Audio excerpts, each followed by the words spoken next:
Bonjour. Les 3 prochaines minutes sont consacrées au développement par l'intelligence émotionnelle. Je vais donc vous relater des propos tenus par certains de mes clients au tout début de leur accompagnement.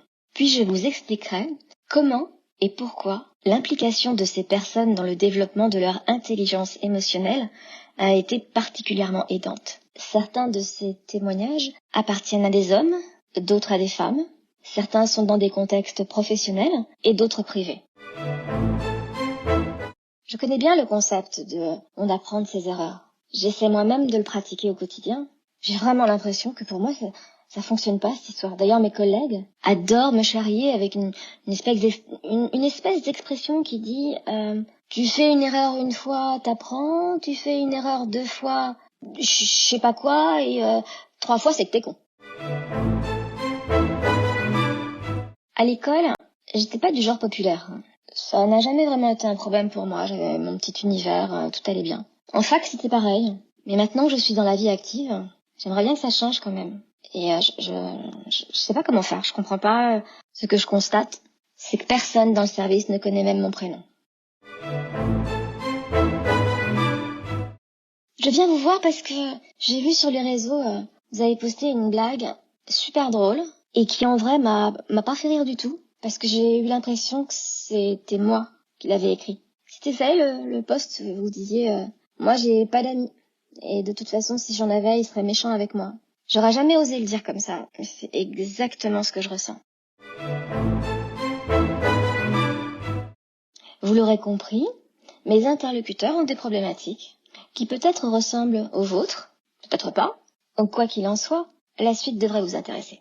Pour évoluer dans la vie, nous utilisons notre intelligence. Nous avons pris l'habitude à l'école d'apprendre, puis ensuite de restituer pour prouver notre bon apprentissage.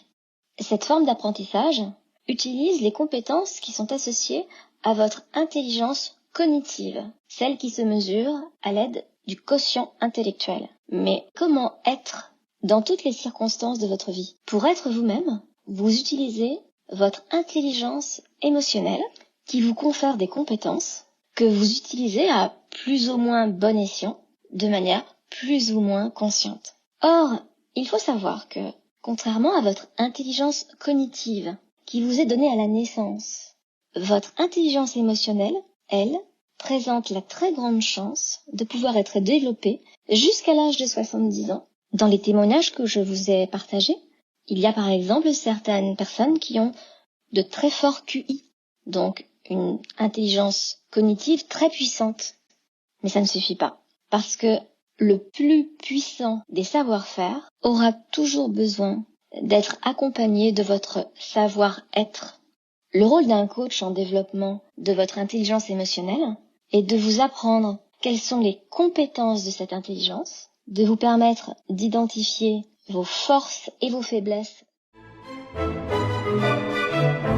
Voici que les 3 minutes de cet enregistrement sont arrivées à leur terme.